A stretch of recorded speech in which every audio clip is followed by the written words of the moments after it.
ఆంధ్రప్రదేశ్లో ఎన్నికల్లో టీడీపీ కూటమి ఘన విజయం సాధించడంతో ఆ పార్టీ అధినేత సీఎం నారా చంద్రబాబు తెలంగాణపై స్పెషల్ ఫోకస్ పెడుతున్నారు. నెలకు ఒకసారైనా హైదరాబాద్లోని పార్టీ కార్యాలయానికి వస్తూ సమీక్షలను నిర్వహిస్తున్నారు. టీడీపీ ఆవిర్భావం తర్వాత మొట్టమొదటిసారి తెలంగాణ ఎన్నికల్లో ఆ పార్టీ పోటీ చేయలేదు. అయినా పార్టీ కేడర్ చెక్కు చెదరలేదన్న అభిప్రాయమూ ఉంది. ఇప్పుడు ఓవైపు పార్టీ బలోపేతానికి వ్యూహరచన చేస్తూనే మరోవైపు పార్టీలో చేరికలపైన కూడా దృష్టి పెట్టారు బాబు. ఆ క్రమంలో టీడీపీలోకి ముఖ్య నేతల చేరికలపై రకరకాల ప్రచారాలు జోరందుకుంటున్నాయి.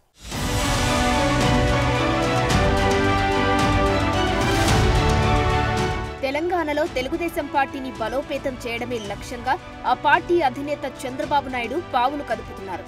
ప్రతి 15 రోజులకోసారి ఆంధ్రప్రదేశ్ నుంచి హైదరాబాద్కు వచ్చి ఎన్టీఆర్ ట్రస్ట్ భవన్లో నేతలు, ముఖ్య కార్యకర్తలతో ప్రత్యేక సమావేశాలు నిర్వహిస్తున్నారు. తెలంగాణలో టీడీపీకి పునర్వైభవం తీసుకొస్తామని క్యాడర్కు భరోసా ఇస్తున్నారు. తెలుగు వారంతా కూడా 45 సంవత్సరాలుగా నన్ను ఆదరించి గౌరవించారు, పార్టీని బలోపేతం చేశారు. ఇది మన నాయకుడు నందమూరి తారక రామారావు గారు పెట్టిన పార్టీ. తెలుగువారి చరిత్ర ఉన్నంత వరకు ఎప్పుడూ తెలుగుదేశం పార్టీ తెలుగువారి కోసం పనిచేస్తూనే ఉంటాం. అందుకే ఇటీవల కాలంలో ఆంధ్రప్రదేశ్లో అయితే ఒక హిస్టారికల్ విక్టరీ వచ్చింది. దానికి కారణం మీ అందరి అభిమానం, మీ అందరి కృషి అని చెప్పి కూడా నేను మీకు తెలియజేస్తున్నా. అదే సమయంలో మనం చేసిన పనులు శాశ్వతంగా ప్రజల్లో గుర్తుంటాయి. దాంట్లో ఏమాత్రం కూడా అనుమానం లేదు. భవిష్యత్తులో కూడా మళ్ళా తెలుగుదేశం పార్టీని ఇక్కడ అభివృద్ధి చేయాలని ఒక దృఢ సంకల్పంతో ఉన్నాం. అందుకనే మీరు చూస్తే ఈరోజు మొత్తం తెలుగుదేశం పార్టీ అడ్హాక్ కమిటీలు ఉన్నాయి. అన్ని కమిటీలు రద్దు చేసి కొత్తగా అడ్హాక్ కమిటీలు వేసి, అదే సమయంలో మెంబర్షిప్ కూడా ఆన్లైన్లో పెడతాం. అదే వారికి నేరుగా వచ్చి మిమ్మల్ని కలుస్తారు.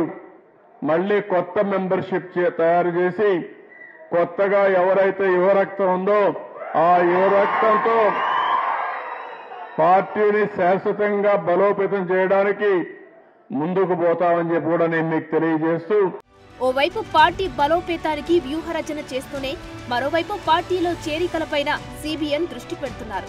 ఆ మధ్య బీఆర్ఎస్ నుంచి గెలిచిన టీడీపీ మాజీ నేతలు చంద్రబాబుని హైదరాబాద్ లో కలిసినప్పుడు వారు టీడీపీలో చేరతారని పెద్ద ఎత్తున ప్రచారము జరిగింది.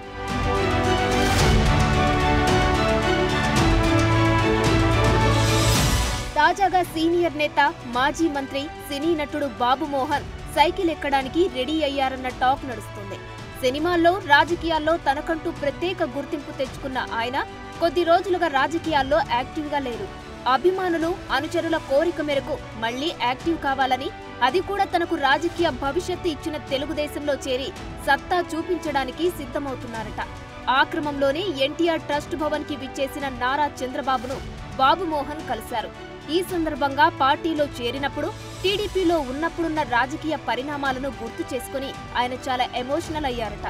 అన్నీ అనుకున్నట్లు జరిగితే అతి త్వరలోనే బాబు సమక్షంలోనే పసుపు కండువా కప్పుకుంటారని తెలుస్తోంది.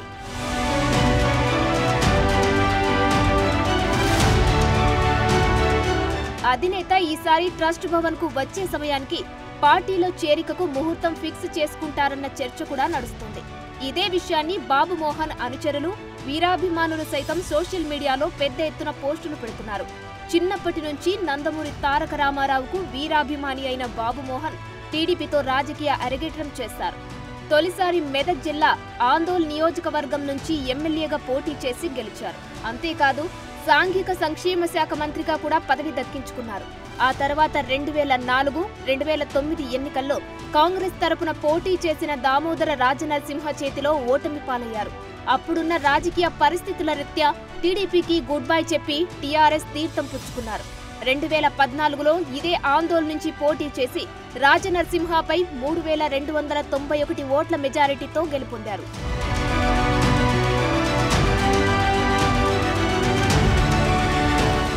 2014 2018 ఎన్నికల్లో గులాబీ పార్టీ టికెట్ ఇవ్వకపోయేసరికి కారు దిగేసి కాషాయ పార్టీలో చేరిపోయారు.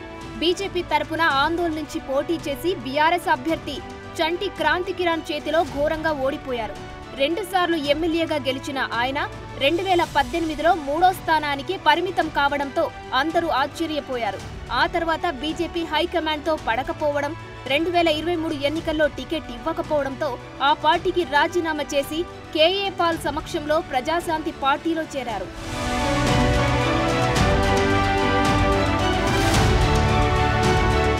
కొద్ది రోజులు ఆ పార్టీ తరపున హడావిడి చేసిన బాబు మోహన్ ఆ తర్వాత అడ్రస్ లేకుండా పోయి తాజాగా ఎన్టీఆర్ ట్రస్ట్ భవన్లో ప్రత్యక్షమయ్యారు.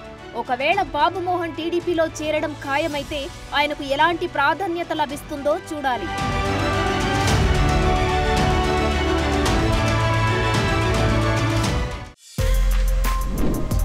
For more videos like this, subscribe Big TV channel.